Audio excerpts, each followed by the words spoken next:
அதிமுகவின் அடிப்படை உறுப்பினர் மற்றும் அனைத்து பொறுப்புகளிலிருந்தும் நீக்கப்பட்டுள்ள சென்னை துறைமுக தொகுதி சட்டப்பேரவை உறுப்பினர் பழ கருப்பையா சென்னையில் செய்தியாளர்களை சந்தித்து வருகிறார். இந்த நேரடி காட்சிகளை தற்போது பார்க்கலாம்.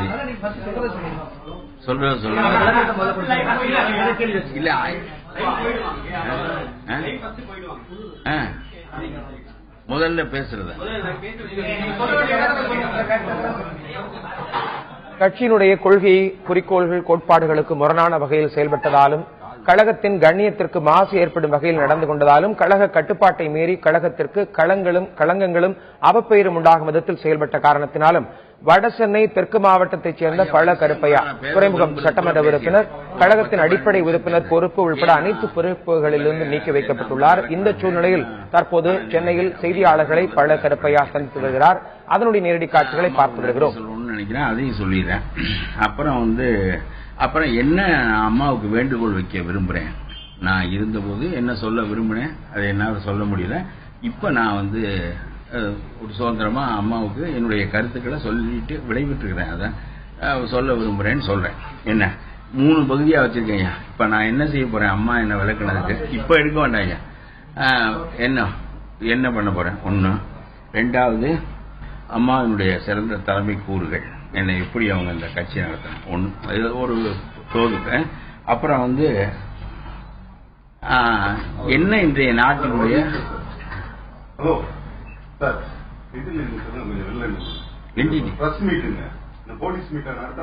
யாரு தற்போது கழக கட்டுப்பாட்டை மீறி கழகத்திற்கு களங்கங்களும் அவப்பெயரும் உண்டான காரணத்தினால் பழ கருப்பையா கட்சியினுடைய அடிப்படை உறுப்பினர் பொறுப்பு மற்றும் அனைத்து பொறுப்புகளிலும் நீக்கி வைக்கப்பட்டுள்ளார். இதற்குண்டான காரணத்தை விளக்கும் வகையில் தற்போது பழ கருப்பையா செய்தியாளர்களை சந்தித்து வருகிறார். இருந்தாலும் அதிமுகவில் காலமாக இருந்து வந்த பழ கருப்பையா தற்போது கட்சியிலிருந்து நீக்கப்பட்டதற்கு உண்டான விளக்கத்தை வழங்குகிறார். சிறப்பு நான் பார்த்ததை சொல்றேன். 3வது இன்னைக்கு நாட்டினுடைய கேடு என்ன, அந்த பகுதி என்ன, பியூரோகிராசி, ரூலிங் கிளாஸ் டைப், இது மாதிரி சொல்றேன். அப்புறம் நான் என்னென்னவற்றை இந்த கட்சிக்குள்ள கொண்டு போக நினைச்சேன், எது முடியல அப்படின்னு சொல்றேன்.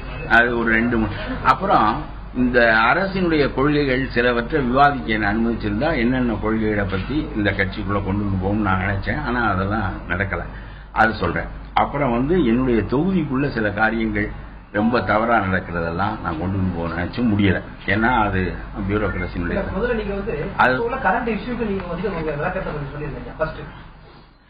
நீங்க வேணுங்கிற பகுதியை எடுத்துக்கங்க. இது ஒரு நல்ல இது சொல்றேன். ஒரு 10-15 நிமிஷம் முடிச்சதான் நான் வரிசையா போவையா சொல்றேன்.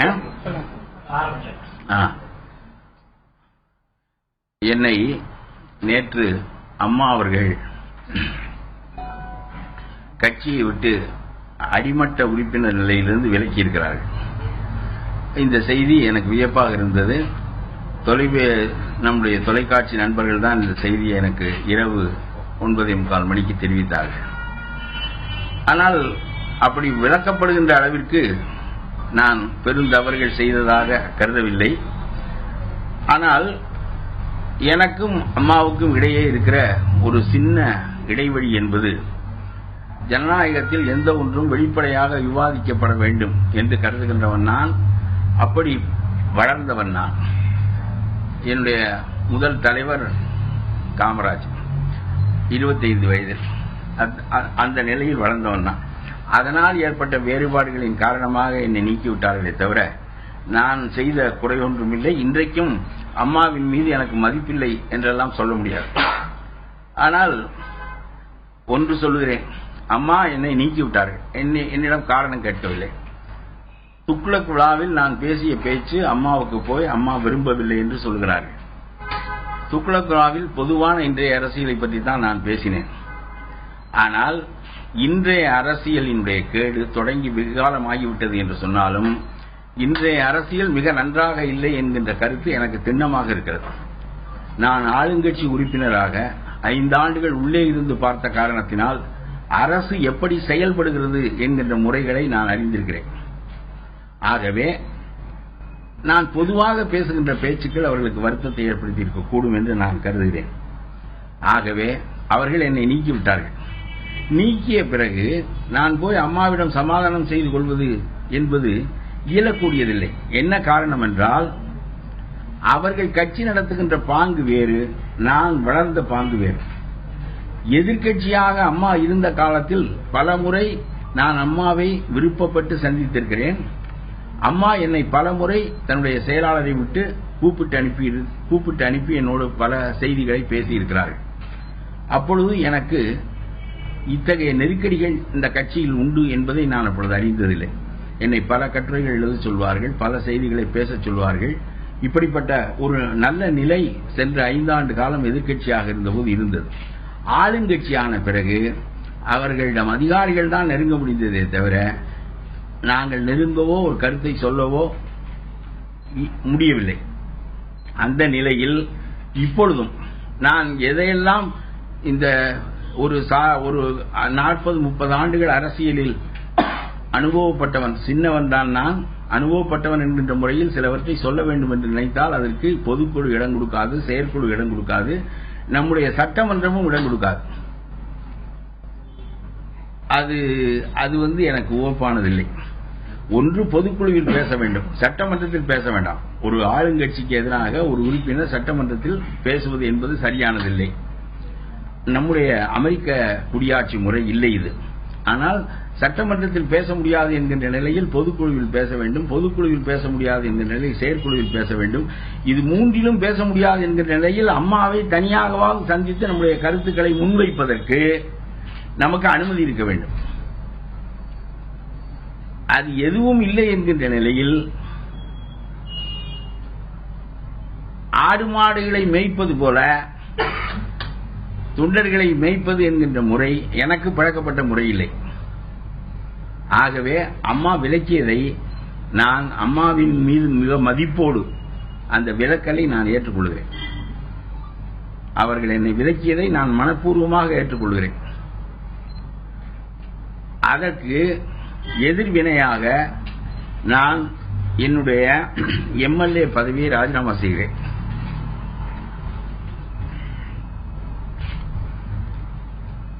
அதற்கு காரணம், அவர்கள் விலக்குவார்கள் என்று நான் நினைக்கவில்லை, விலக்கிவிட்டார்கள்.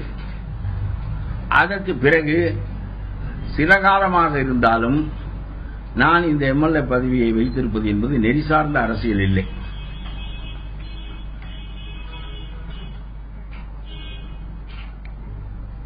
இந்த எம்எல்ஏ பதவிக்கு நான் வருவதற்கு அம்மா தான் காரணம். ஏனென்றால் தேர்தலுக்கு 6 மாதத்திற்கு முன்னாலேயே என்னிடம் மிகவும் அன்போடு நீங்கள் எம்எல்ஏ ஆக வேண்டியவர் என்று சொல்லி என்னை துறைமுகத்தில் நிறுத்தினார்கள். 6 மாதத்திற்கு முன்னாலேயே முடிவு செய்யப்பட்ட ஒன்று. ஆகவே அதற்கு விசுவாசம் வேண்டாமா என்கின்ற கேள்விகள் எல்லாம் என்னுடைய அறிவினருக்கு பொருத்தமானதில்லை. ஏனென்றால் we are here to answer the people, to serve the people. அது எல்லாருமாக சேர்ந்து ஒரு கட்சி அமைப்பில் இருக்கிறோம். அவர்கள் தலைமையில் இருக்கிறார்கள், வலிமையாக இருக்கிறார்கள். அவர்கள்தான் நான் துறைமுகத்தில் நிற்பதற்கும் வெற்றி பெறுவதற்கும் காரணமாக இருந்தவர்கள். அம்மாவும் அதிமுக தொண்டர்களும் சேர்ந்துதான் என்னை சட்டமன்ற உறுப்பினர்களாக ஆக்கினார்கள். ஆனால் சட்டமன்ற உறுப்பினராக ஆனது என்பது கௌரவத்தை பெறுவதற்காக அல்ல, நமக்கு பின்னால் 4 பேர் வர வேண்டும் என்பதற்காக அல்ல, 4 கான்ட்ராக்டர் நம்முடைய வீட்டு வாசலில் நிற்க வேண்டும் என்பதற்காக அல்ல. நாம் எதை எதிர்க்கட்சியாக இருந்து போராடி போராடி செத்து நாம் செயல்படுத்த நினைக்கின்றோமோ அதை ஆளுங்கட்சியாக எளிதில் நிறைவேற்றலாம் என்பதற்காகத்தான் நாம் சட்டமன்றத்திற்கு போக நினைக்கிறோம். நான் ஒரு போராட்டத்தில் 19 நாள் குடிநீர் போராட்டத்தில் 19 நாள் உண்ணாவிரதம் இருந்தேன். சங்கரலிங்க நாடாருக்கு பிறகு நீண்ட நாள் உண்ணாவிரதம் இருந்து சாவின் விளிம்பு வரையிலும் போய் மீண்டு அந்த சிக்கல் முடிந்து காரைக்குடியில் என்னை குடிநீர் காவலர் என்று அழைப்பார்கள். அது ஒரு பக்கம் இருக்கட்டும். ஆனால் ஒரு எதிர்க்கட்சி நிலையில் உண்ணாவிரதம் இருந்து போராடுவதை எளிதாக ஆளுங்கட்சியாக இருந்து நிறைவேற்ற முடியும் என்கின்ற நிலையில் சட்டமன்ற உறுப்பினராக விரும்பியது அந்த அடிப்படையில் தான். ஆனால் அதை செய்ய முடியவில்லை என்கின்ற நிலையில் பலமுறை ராஜினாமா செய்து விடுவதை பற்றி நான் ஏற்கனவே யோசித்திருக்கிறேன். ஆனால் அது இப்படியே தள்ளிக்கொண்டே வந்தது. அம்மாவிடம் பல சமயம் எப்படியாவது ஒரு முறை பேச வேண்டும் என்றெல்லாம் விரும்பின, நடக்கவில்லை. அது ஒரு பக்கம் இருக்கட்டும். ஆகவே இப்பொழுது நான் என்னுடைய பதவியை ராஜினாமா செய்கிறேன். நெறி சார்ந்த அரசியல் அதுதான் என்கின்ற முறையில் அந்த வகையில் ஆன்டி டிஃபெக்ஷன் லா நம்முடைய நாட்டில் இருக்கிறது. கட்சி தாவல் தடை சட்டம். அது ஒரு துருப்பிடித்த செல்லுபடியாகாத சட்டம். இந்த சட்டம் கொண்டு வரப்பட்டு நாட்டிலே ஆளுங்கட்சி விரும்பினால் அந்த சட்டம் கூர்மையடையும், ஆளுங்கட்சி விரும்பாவிட்டால் அந்த சட்டம் வழங்கி போய்விடும். இப்பொழுது தமிழ்நாடு சட்டமன்றத்திலேயே பல பேர் கட்சி தாவி இருக்கிறார்கள். அவர்களின் மீது ஏன் நடவடிக்கை இல்லை என்றால் ஆளுங்கட்சி விரும்பவில்லை. ஆகவே ஆளுங்கட்சி அவர்களின் மீது நடவடிக்கை எடுப்பதை விரும்பவில்லை. ஆகவே அந்த சட்டம் கூர்மையடையவில்லை. ஆகவே சட்டம் என்பது சட்டமாக இருக்க வேண்டுமே தவிர ஒரு கட்சியினுடைய விருப்பத்திற்கோ தனி மனிதர்களின் விருப்பத்திற்கோ ஏற்ப இருக்கக்கூடாது. ஆகவே அந்த கட்சி தாவியவர்கள் யார் என்று உங்களுக்கு தெரியும், அங்கே இருக்கிறார்கள். ஆனால் அது முக்கியமில்லை. நான் ராஜாஜி அந்த காலத்தில் சொன்னார், ஆன்டி டிஃபெக்ஷன் லா வெற்றி பெறாது, ஆனால் மனித மனத்தில் ஒழுங்கு வேண்டும். ஒரு கட்சியிலிருந்து வெற்றி பெற்றவன் அந்த கட்சியை விட்டு வெளியேறும் போது அந்த பதவியை ராஜினாமா செய்துவிட்டு போகின்ற ஒழுக்க மனநிலையை நாட்டில் உண்டாக்க வேண்டும் என்று ராஜாஜி சொன்னார். ஆகவே என்னை எப்பொழுது அந்த கட்சியிலிருந்து நீக்கிவிட்டார்களோ நான் முதல் முறையாக நேற்று இரவு என்னுடைய காரில் இருந்த கொடியை எடுத்து விட்டேன். ஏனென்றால் அந்த கட்சியில் இனிமேல் அந்த கொடியை பயன்படுத்துவதற்கோ நான் அதை செய்வதற்கோ எனக்கு உரிமை இல்லை. ஒன்று. ஆனால் அந்த நிலையில் நான் ராஜினாமா செய்ய விரும்பினேன். அம்மா என்னை வெளியே போய் என்று சொன்னார்கள். ஆனால் இன்றைக்கு ஒரு கட்சி ஒரு மனிதனை வெளியேற்றினால் இன்றைக்கு இருக்க ஆன்டி டிஃபெக்ஷன் லா என்ன என்றால், ஒரு கட்சி ஒரு மனிதனை வெளியேற்றினால் அவன் பதவியை இழக்க மாட்டான், அவனாக போனால் பதவியை இழந்து விடுவான் என்கிற நிலை. ஆனால் அது ஒழுக்கமான அரசியல் இல்லை. ஆகவே அந்த வகையில் நான் என்னுடைய பதவியை ராஜினாமா செய்து விட்டேன். இதை பேரவைத் தலைவருக்கு எழுதியதனுடைய நகல் இது.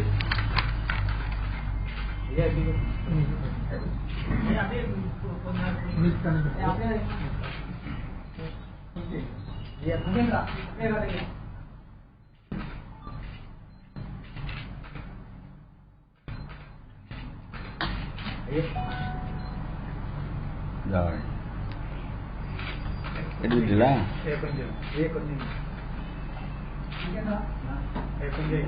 ஏகிட்டு இப்படியா? நான் மனப்பூர்வமாக ராஜினாமா செய்கிறேன் என்று அதில் எழுதியிருக்கிறேன். என் கைப்பட எழுதியிருக்கிறேன், கைப்படிக்காமல். போதுமையா? ஆனால் இந்த கடிதத்தை கொடுப்பதற்காக சென்றால் பேரவைத் தலைவர் ஊரில் இல்லை, அவர் ஊருக்கு போகிறார், அவரை பார்க்க முடியாது என்று சொல்லிவிட்டார். சரி, அவருடைய PA அல்லது அந்த அசம்பிளி செயலாளர் இவர்களிடம் கொடுப்போம் என்று நினைத்தால் ஒரு நகலையாவது கொடுத்து விட்டு வருவோம், கொடுப்போம் என்று சொன்னால் ஜமாலுதீன் IAS ரொம்ப உயர்ந்த அதிகாரி, ரொம்ப பண்பட்ட சிறந்த மனிதர் ஜமாலுதீன், அகப்படவே மாட்டேன் என்கிறார். அப்புறம் என்ன செய்வது? இப்படி இருந்தால் இந்த கடிதத்தை என்ன செய்வது? நான் வேண்டுமானால் அசம்பிளி வாசப்படியில் வைத்து விட்டு வரலாம். வாங்க வேண்டுமா வாங்க வேண்டாமா?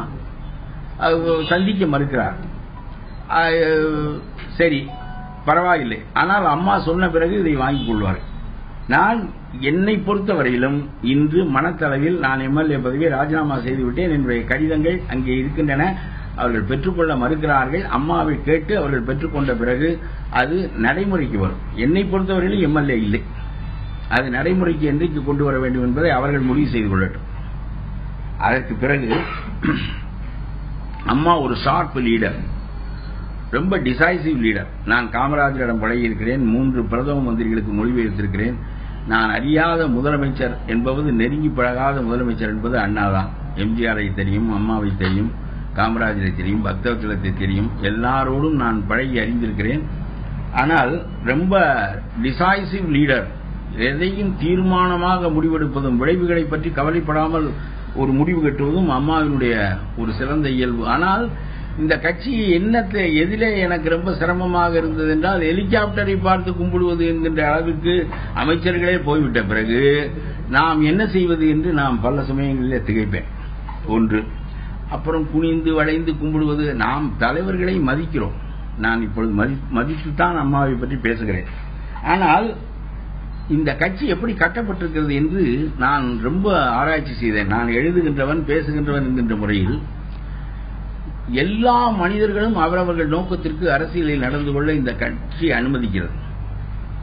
பிறகு அவர்களின் ஆசையின் மீது தலைமை ஆட்சி செலுத்தி கட்டுக்கொள்கிறது.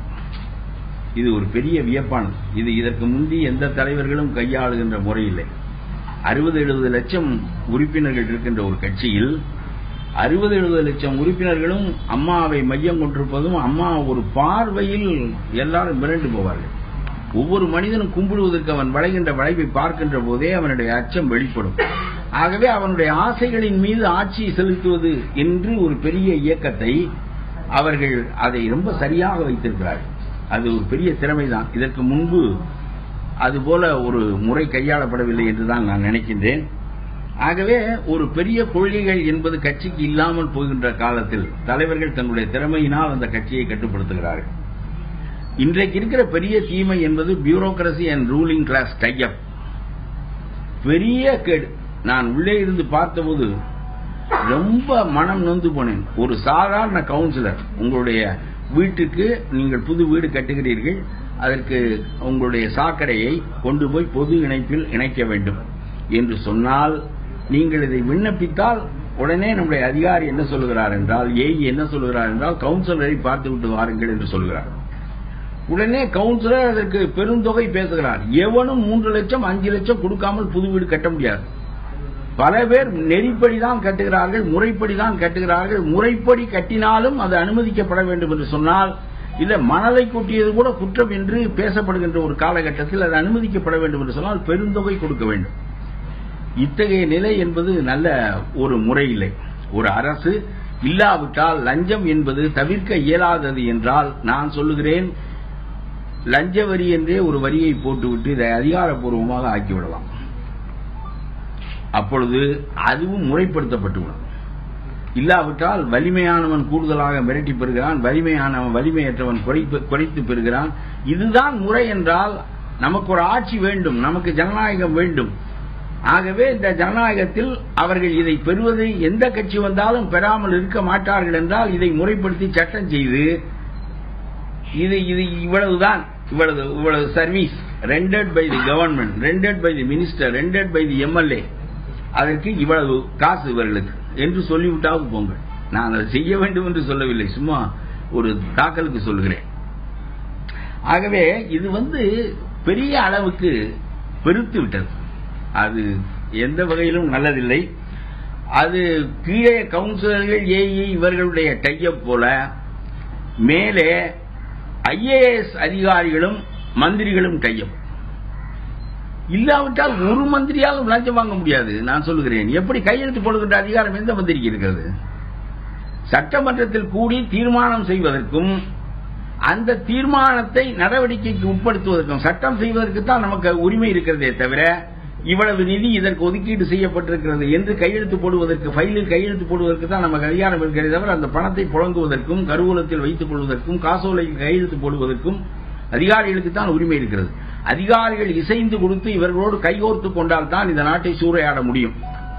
அப்படி ஒன்று நடக்கும் என்று வல்லபாய் பட்டேல் அஞ்சினார். அவர் சொன்னார், ஐஏஎஸ் அதிகாரிகள் அவர்கள் இடம் மாற்றப்படுகிறார்கள் என்பது ஒன்றுதான் இன்றைக்கு இருக்கிற குறை. அவர்களை வேலையை விட்டு நீக்க முடியாது. அவர்களுக்கு அரசியல் சாசன பாதுகாப்பை வல்லபாய் பட்டேல் கொடுத்தார். ஏன் கொடுத்தார் என்றால், இந்த அரசியல்வாதியை இழுத்து பிடிப்பதற்காக கொடுத்தார். அரசியல்வாதி நோக்கத்திற்கு ஆடுவான். நம்முடைய சுதந்திர போராட்ட தலைமுறை செத்து போன பிறகு புதிய தலைமுறை வரும், அது ஆடும். அப்படி ஆடுகிற போது இந்த ஐஏஎஸ் அதிகாரிகளை பந்தாடி விடுவார்கள் என்று வல்லபாய் பட்டேல் நினைத்தார். அதனால் ஐஏஎஸ் அதிகாரிகளை இடமாற்றம் செய்யலாமே தவிர, துறை மாற்றம் செய்யலாமே தவிர வேலையை விட்டு நீக்க முடியாது என்று அவர்களுக்கு அரசியல் சாசன பாதுகாப்பு கொடுத்தார். எதற்காக என்றால், நீ சட்டப்படி செய்தால்தான் நான் செயல்படுவேன் என்று அதிகார வர்க்கம் சொல்வதற்காக. ஆனால் சட்டப்படி இவர்கள் செய்வதில்லை. எப்படி முடியும்? ஆற்று மணல் முழுவதும் எப்படி கட்டாந்தரையானது? மேலூருக்கு பக்கத்திலே இருக்கிற பெரிய மலை எப்படி சமதளமானது? பெரிய மலைகளெல்லாம் எப்படி பள்ளத்தாக்காகின்றன? இப்படி ஒரு 3000 ஆண்டுகளாக இருந்த அடையாளம் அந்த மலை இன்றைக்கு இல்லை. காடுகள் அழிக்கப்பட்டு விடுகின்றன. தாது மணல் சுரண்டி எடுக்கப்படுகிறது. இயற்கை வளம் சூறையாடப்படுகிறது. அதனுடைய வருவாய் அரசுக்கு வருவதில்லை. ஆனால் அந்த அரசின் அதனுடைய வருவாய் யாருக்கு போகிறது? இவையெல்லாம் பெரிய கேள்விகள். நான் ஒரு அம்மாவினுடைய அரசை மட்டும் குறிவைத்து சொல்லவில்லை. இதை ஒடுக்குகின்ற அந்த ஆற்றல் உங்களுடைய அரசுக்கு இருக்க வேண்டும். அதை எதிர்பார்த்து யாரோ தவறு செய்தார்கள் என்று நம்மை ஆட்சியிலே அமர்த்தி வைத்தால் அந்த தவறு நம்முடைய ஆட்சியில் நடக்கவில்லை என்று மெய்ப்பிக்க வேண்டிய கட்டாயம் நமக்கு இல்லையா? ரோனி கேபிட்டலிசம் வளர்ந்திருக்கிற காலம் இது. முதலாளிகளோடு பெருமுதலாளிகளோடு எல்லா ஆட்சியாளர்களும் கைகோர்த்துக் கொண்டு நாடு சூறையாடப்படுகிறது. எனக்கு பல சமயங்களில் தோன்றும் இந்த மாவோயியவாதிகள் துப்பாக்கி கலாச்சாரத்தை விட்டுவிட்டால் அவருடைய கொள்கை எந்த விதத்திலும் குறைவானதில்லை. துப்பாக்கி கலாச்சாரத்தை மட்டும் விட்டுவிட்டார். அவர்கள் காடுகளை பாதுகாக்கிறார்கள். ஜார்க்கண்டிலே, ஒரிசாவிலே, பீகாரிலே காடுகளை பாதுகாக்கிறார்கள், மலைகளை பாதுகாக்கிறார்கள், பழங்குடி மக்களை பாதுகாக்கிறார்கள். துப்பாக்கி ஏந்துகிறார்கள் என்பதுதான் நமக்கு பழக்கப்படாத ஒன்று, நாம் ஒப்புக்கொள்ள முடியாத ஒன்று. ஆகவே இந்த பியூரோகிரசி அண்ட் ரூலிங் கிளாஸினுடைய டைப் தான் இன்றைக்கு நாடு சூறையாடப்படுவதற்கு மிகப்பெரிய காரணம் என்று நான் நினைத்தேன். இன்னொன்று, சரி, இது இந்த தீமையிலிருந்து முழுமையாக வெளிப்பட இது பெரிய அளவில் புதிய இளைஞர்களிடம் இந்த கருத்துக்கள் எல்லாம் கொண்டு செல்லப்பட வேண்டும். புதிய சிந்தனையையும் ஊற்றத்தையும் நாட்டிலே உண்டாக்க வேண்டும். அது ஒரு பக்கம். நான் சின்ன மனிதன், எனக்கு தோன்றியதை சொல்லுகிறேனே தவிர நான் அவ்வளவு சிறந்தவனும் இல்லை, இதை செய்யக்கூடிய ஆற்றலுடையவனும் இல்லை என்றுதான் நான் கருதுகிறேன். எனக்கு என்னுடைய வரம்புகள் தெரியும். ஐ நோ மை லிமிடேஷன்ஸ், அது வேறு. ஆனால் 2 காரியம் நான் ஆட்சியில் இருந்தபோது, பல காரியங்கள் உண்டு. ஒரு முறை நான் சட்டமன்றத்தில் பேசினேன் இந்த பியூரோகிரசியை பற்றி. திமுக நில அபகரிப்பில் கைது செய்யப்பட்ட போது அவர்கள் தனதில் இந்த தப்பை செய்ய முடியாது, அதிகார வர்க்கமும் துணை இருந்துதான் அதை செய்ய முடியும், அதிகாரிகள் தண்டிக்கப்படவில்லை, அவர்கள் மீது வழக்கு பதிவு செய்யப்படவில்லை என்று நான் பேசிய போது எனக்கு அம்மாவுக்கு அது பிடிக்காது என்று எனக்கு தெரியாது. பிறகு அம்மா முதலமைச்சர் என்கின்ற முறையில் ஒரு அரை மணி நேரம் அதுக்கு பதில் சொன்னார்கள். எனக்கு ரொம்ப, என்னையா எதிர்கட்சிக்காரனுக்கு தான் முதலமைச்சர் பதில் சொல்வார்கள், நீ பேசி சங்கடத்தை உண்டாக்கி அவர்களை பதில் சொல்ல வைத்து விட்டாயே என்று எனக்கு பக்கத்தில் இருந்தவர் சொன்னார். அது ஒரு பக்கம் கேட்டு, இதெல்லாம் எனக்கு தெரியாது, இதெல்லாம் நாம் வெளிப்படையாக பேசப்பட வேண்டிய விஷயங்கள் தான் என்றுதான் நான் பழக்கப்பட்டிருக்கிறேனே தவிர என்னுடைய மனப்பழக்கமும் என்னுடைய குறைபாடுகளும் அம்மா என்னை வைத்துக் கொள்ள முடியவில்லை. அம்மாவினுடைய அரசியல் பழக்கம் எனக்கு பொருந்தவில்லை. ஆகவே அவர்கள் என்னை நீக்கியது மிகவும் நியாயம், நான் ராஜினாமா செய்ததும் மிகவும் நியாயம். அப்புறம் நான் ஒரு ஆட்சியில் எம்எல்ஏ என்கின்ற முறையில் சித்திரை மாதம்தான் ஆண்டின் தொடக்க நிலை என்று அவர்கள் அறிவித்தார்கள். அதற்கு முன்னால் கருணாநிதி திருவள்ளுவர் ஆண்டு தை மாதம் தான் தொடங்குகிறது என்று அறிவித்திருந்தார். அது மறைமலடிகளின் கூற்றுப்படி என்று அவர் சொல்லியிருந்தார். அம்மா சொன்னார்கள், சித்திரை பழக்கப்பட்ட மாதத்தை தை மாதமாக மாற்றினால் மக்கள் ஏற்றுக்கொள்ளவில்லை, அரசு மட்டும் 10 பேர் சொல்லிக் கொண்டிருக்கிறார்கள் என்பதை சித்திரையைத்தான் மக்கள் கொண்டாடுகிறார்கள் என்று சொல்லி அவர்கள் இலக்கியங்களில் இருந்தெல்லாம் பல மேற்கோள்களை காட்டி சித்திரை தான் ஆண்டின் தொடக்கமாக இருக்க முடியும் என்று சொல்லி அவர்கள் சட்டமன்றத்தில் அறிவித்து சித்திரையை தமிழாண்டின் தொடக்கம் என்று சொன்னார்கள். ரொம்ப விரைந்து கைதட்டி, நான் மேசையை தட்டுகின்ற பழக்கம் ரொம்ப குறைவு, ஆனாலும் ரொம்ப வலிந்து ரொம்ப விரும்பி நான் மேசையை தட்டி வரவேற்பது ஈழத்தமிழர்கள் பற்றி நம்முடைய அரசு நிறைவேற்றுகிற தீர்மானங்கள், இந்த சித்திரை ஆண்டு பற்றிய தீர்மானங்கள், இது போன்றவற்றில் தான். அப்பொழுது அதை வரவேற்றோம். பிறகு சித்திரை ஆண்டு பிறப்பாக அறிவித்ததை ஒட்டி ஒரு விழா ஏற்பாடு செய்யப்பட்டது அம்மாவினுடைய அரசால். அந்த விழாவிற்கு என்னை தலைமை தாங்க சொன்னார்கள். அடுத்தது புலமை பித்தன் இன்னொரு விழாவிற்கு தலைமை தாங்கினார். ஆனால் 2 நிகழ்ச்சி நடைபெறும் போது அம்மா அவைக்கு வரவில்லை, பின்னால் வந்தார்கள். அப்பொழுது நான் பேசுகின்ற போது ஒன்று சொன்னேன், பாருங்கள், இது அம்மாவினுடைய பார்வைக்கு போக வேண்டும் என்பதற்காகவும் உங்களிடம் சொல்கிறேன். எனக்கு ரொம்ப வருத்தம் என்ன என்றால், ஒரு எளிய தொண்டனாக அவர்களை பின்பற்றியவனாக இருந்த நான் நேரடியாக எதையும் சொல்ல முடியாமல் உங்களையெல்லாம் கூட்டி வைத்து உங்கள் வழியாக சொல்ல வேண்டியது இருக்கிறதே என்பது எனக்கு வருத்தம் தான். என்ன என்றால், அந்த ஆண்டு பிறப்பை பற்றி சொன்னேன். சித்திரை ஆண்டு பிறப்பு என்று சொல்கிறவர்களும் உண்டு, தை ஆண்டு பிறப்பு என்று சொல்கிறவர்களும் உண்டு. இதை பற்றி நாம் பெரிதாக எடுத்துக்கொள்ள வேண்டாம். நமக்கு திருவள்ளுவர் ஆண்டுதான் முக்கியம். திருவள்ளுவர் ஆண்டுதான் முக்கியம். தமிழனுக்கு ஒரு ஆண்டு முறை வேண்டும் என்பதற்காக திருவள்ளுவர் ஆண்டு கடைபிடிக்கப்பட்டது. இந்த திருவள்ளுவர் ஆண்டை கருணாநிதி தையில் வைத்திருக்கிற காரணத்தினால் நீங்கள் என்ன செய்யுங்கள், இந்த திருவள்ளுவர் ஆண்டை சித்திரையோடு பிணையுங்கள். ஏனென்றால் கருணாநிதியும் அவராக வைத்ததுதான். மறைமலடிகள் சொன்னார்கள் என்று சொன்னாலும் கூட நான் சொல்கிறேன், திருவள்ளுவருடைய உருவப்படத்தை நாம உருவாக்கி கொண்டது போல, இயேசுவினுடைய படம் உருவாக்கப்பட்டது போல திருவள்ளுவர் ஆண்டு நான் உருவாக்கப்பட்ட ஆண்டுதான். தமிழனுக்கு ஒரு ஆண்டு முறை வேண்டும் என்பதற்காக உருவாக்கினார்கள். அப்படியானால் அந்த ஆண்டு முறை மக்கள் பழக்கம் சித்திரையாக இருக்கிறது. அது தையோடு சேர்க்கப்பட்டால் திருவள்ளுவர் ஆண்டு பழக்கத்திற்கு வர மறுக்கிறது.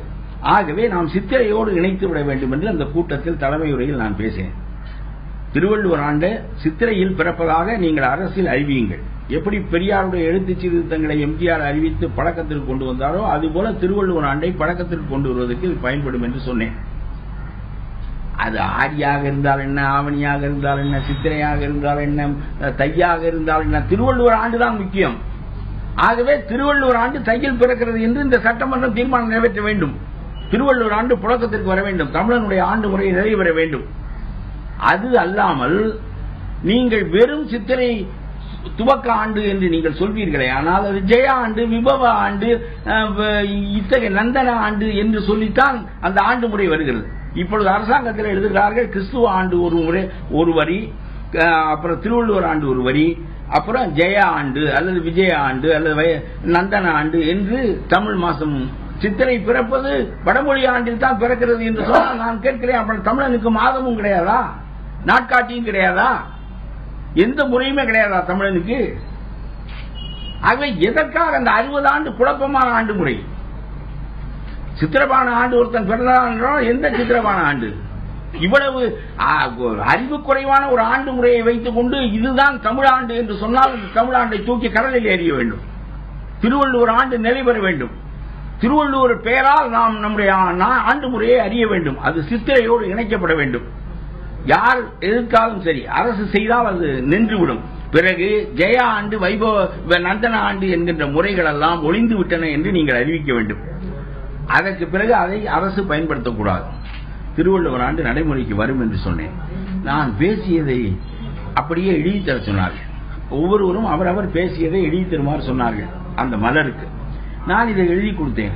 பிறகு செயலாளராக இருந்த ராஜாராம், இல்லை உங்களுடைய கட்டுரை ஏற்றுக்கொள்ளப்படவில்லை, உங்களுடைய கருத்தும் விருப்பத்திற்குரியதாக தெரியவில்லை, ஆகவே இதை விட்டு தமிழை பற்றி வேறு ஏதாவது ஒன்று எழுதித்தாருங்கள் என்று சொன்னார். பிறகு வேறொன்று எழுதி கொடுத்தேன். அதுதான் வந்தது. என்னுடைய மனம் அன்றைக்கே உழல ஆரம்பித்து விட்டது. அன்றைக்கே நான் ஏறத்தாழ இந்த பதவியிலிருந்து நாம் செய்வதற்கு எதுவும் இல்லை.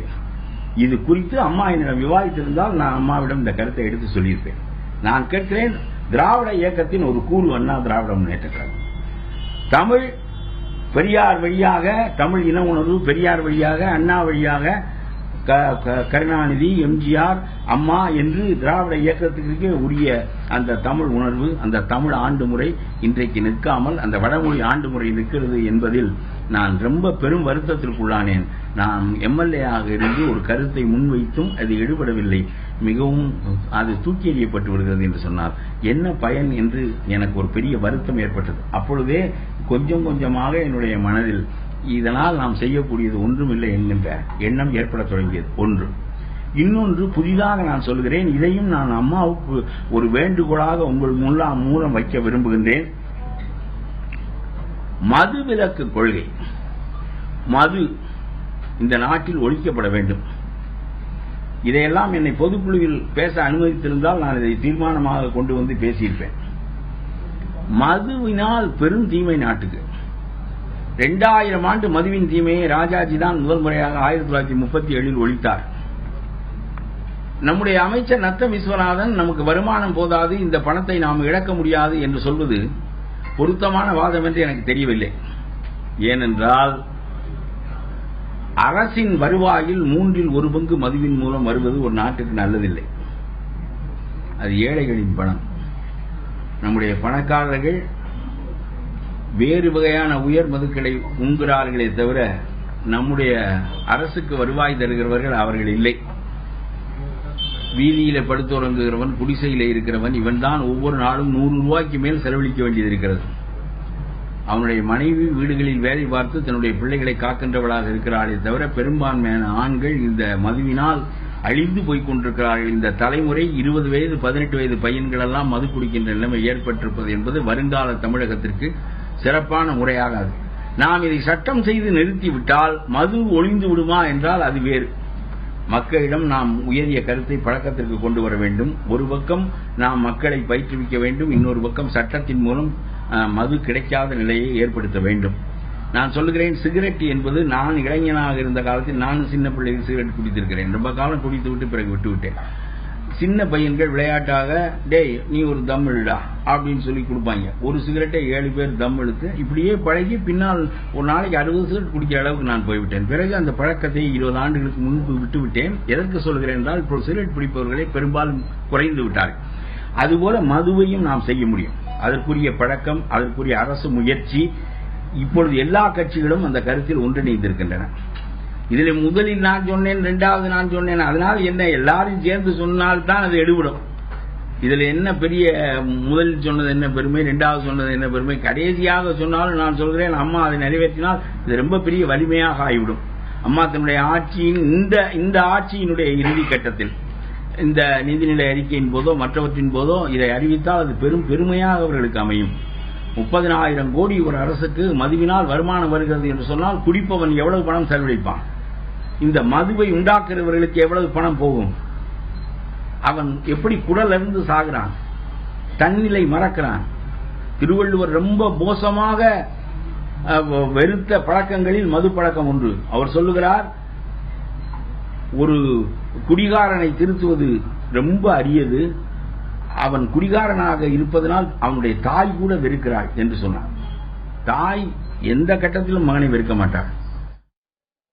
சென்னை துறைமுக தொகுதி சட்டப்பேரவை உறுப்பினர் பழ கருப்பையா தமது கட்சியின் அடிப்படை உறுப்பினர் பதவியிலிருந்து நீக்கப்பட்டதை மனமோந்து ஏற்றுக்கொள்வதாகவும், அதே நேரத்தில் எம்எல்ஏ பதவியே தமிழக முதலமைச்சரும் அதிமுக பொதுச் செயலாளரும் ஜெயலலிதா வழங்கியது என்றும், இந்த சூழ்நிலையில் நான் அதை மனமோந்து ஏற்றுக்கொள்கிறேன் என்றும் கூறினார். இதே நேரத்தில் எம்எல்ஏ பதவியை நான் ராஜினாமா செய்கிறேன் என்ற ஒரு முடிவையும் செய்தியாளர்களை சந்தித்து நேரடியாக வழங்கிய இந்த செய்திகளை நாம் பார்த்தோம்.